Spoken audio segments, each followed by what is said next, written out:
Yo, what's going on, guys? Vexio back, and today we got a brand new video back on Bitcoin, and things are playing out just like we were looking at the other day.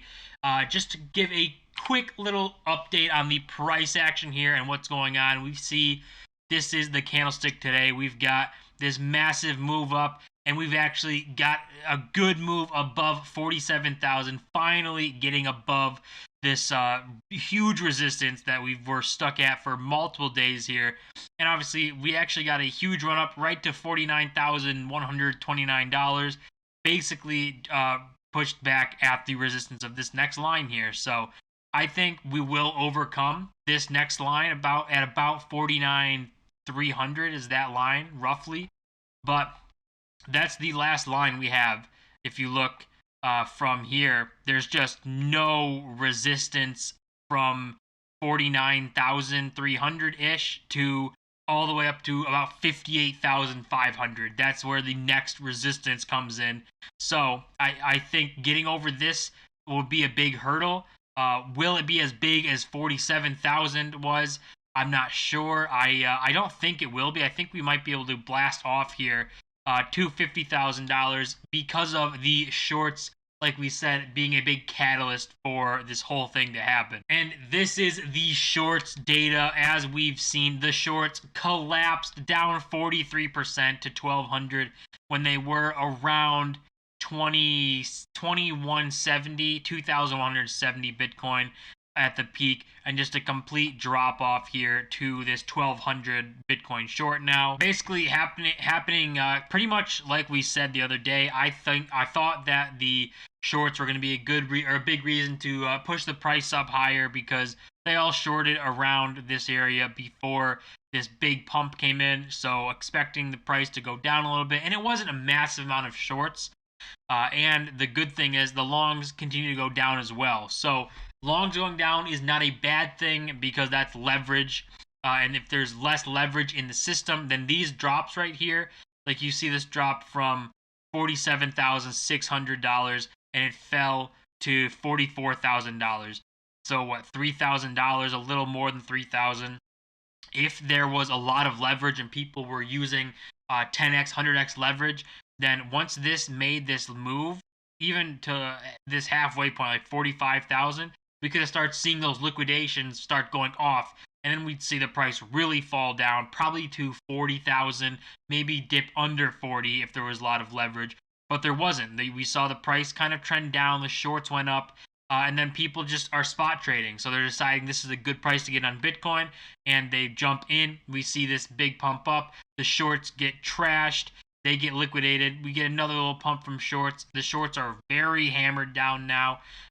The market obviously showing lots of health, battling these shorts. They could not hold Bitcoin down for longer than like a day, maybe 2 days if you want to give them that. But I mean, this is a healthy market. This is not highly leveraged. So when we see the shorts go up, it might have a little downward like that. We could go from 48 to 46,000 and see the shorts go back to 2,000, and then see the same thing happen, and then that would be a rocket to 50,000. I think right now we could see Bitcoin get to $50,000 off of this momentum. I mean, just looking at this, we're still in this ascending channel. We got it basically spot on with this bounce at this line here. Right now, we got over this big hump of 47,000 thanks to those shorts being wrong. Now we got to get over this $49,300 level, and then it's just to the moon. It'll just be easy sailing to 58,000, 59,000, and then ultimately new all-time highs, and we'll see where that breaks out to, and how Bitcoin's able to actually get up to there, because even in like a worst case scenario right now, a lot of people are thinking that Bitcoin, if it doesn't hit $100,000 or six figures by the end of the year, it might be in that $75,000 range. So still higher than 65,000, still making new all-time highs. And maybe we're in this cycle where the market starts to break away from that 4-year cycle, like I said before, introduce this super cycle type thing where instead of these boom and busts, we just have a long drawn out, kind of slow grind up in Bitcoin until the next halving, where you'd see another pop if there's the same demand, and demand's going up. We're seeing adoption go up. So you would see that insane pop after the halving when supply gets cut in half, and then you go from there. But I think, and I hope and I think that we're going to break away from this 4-year cycle this year and introduce that kind of slow grind up, not the 80% bear market. We have institutions adopting it, countries adopting it. This didn't happen in 2017. You know, there was no countries making it legal tender. There were no institutions putting on their balance sheet. Bitcoin miners weren't publicly traded, and something that like these big hedge funds really wanted to get into. So it's really changing how Bitcoin is gonna work. And just for some news on Bitcoin, we have a big thing with OnlyFans. I'm sure, you know, maybe you guys heard of OnlyFans and what they do, but there's a big thing going on with them right now, talking about they will prohibit users from posting any sexually explicit content. And they said that it was from pressures from banking partners and payment providers, and obviously Bitcoin fixes this. So they're trying to uh, the only way they can keep their business going is if they do what these payment providers want them to do. So, like Visa, MasterCard, and big banks, if they tell you, we don't support this content, you can't do that, you can't have a business like that, then what are you going to do? If they just say, you can't accept debit and credit cards, I mean, you can't get cash from everybody. So, that's where Bitcoin comes in, and Bitcoin doesn't care what you're using it for. It won't censor you or anything. You just use Bitcoin, and there you go. So it would be interesting to see if OnlyFans actually decides to implement Bitcoin and use that as a payment method and abandon these guys and see how that goes. I think that would be a good move for them to support their creators and everything that they built there. And just looking at these options for the upcoming week for Bitcoin, these options expire next week on August 27th.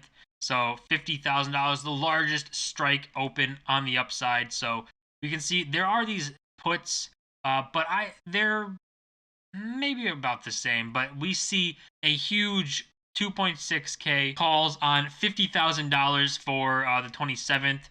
And then obviously we see another spike here for 55,000 and 2K at 60,000. But there's a lot of interest for getting that 50,000 to even $90,000 level. I don't know if we see that by the 27th, but if we see 50,000, maybe 55, something like that, that wouldn't surprise me to see the price do that. And this just shows what people like big institutions are doing in like Bitcoin futures and stuff. There is a large bet on 50,000 and a similar sized bet on 55,000. And to finish this video off, we have this chart to just look at and get a little bit of a sense for what could happen in the next or the upcoming few months for Bitcoin. But obviously it says most are underestimating the level of FOMO that will occur above $65,000 Bitcoin. True, people thought Bitcoin was dead, it's going to 10K, it's doing this and that. And if Bitcoin goes back to 65, imagine people coming back in saying it's going to 100K. We got to get in before we miss the train. And everyone thought the bull market was over. If it isn't and Bitcoin reclaims 65K, we'll see FOMO event like never before, in which case $200,000 plus through end of year is very much on the table. I could see that. Stock to flow model is 200 or like 180,000 or something. Stock to flow X model is 288,000. So very much 200K is something that could be on the table for the end of the year. And right here we have a super long ascending channel. This goes back to March in 2020. This was the Corona crash here. Crashed down to 3,000 ish dollars, actually, right down there. And then you see this bounce up. And what this guy did here was just basically take from this point where they touch this line, and copy and pasted like this section right here and put it up here. So if we were to see the exact same thing play out, which it wouldn't be the exact same, but something similar even where we come to this bottom line and fire up, that would be Bitcoin touching this top line at that $220,000 mark, which is some models showing that. Stock to flow is around there. Stock to flow X is around there. A lot of people use those models. So it would not be surprising to see Bitcoin hit 200K by the end of the year. But I think, we at least get a six-figure Bitcoin by the end of the year and maybe transition into this super cycle theory where instead of having a massive pump up to that $200,000 level and then fall back down to, 80K or something, it would be run up to 100K. Maybe, that'd be emotional levels. There'd be other stuff going on there. But like that slow grind up to 288,000, 300,000 before the next halving, and then that next halving goes off and you see the price explode again, maybe to 500,000, try to get to that $1 million Bitcoin, but that would take a lot more adoption stuff going on as well. So obviously very bullish in the long term for Bitcoin. Short term price can do anything, and honestly it doesn't matter what it does. Bitcoin has shown long term it's a good thing, and the adoption continues to grow, network continues to grow.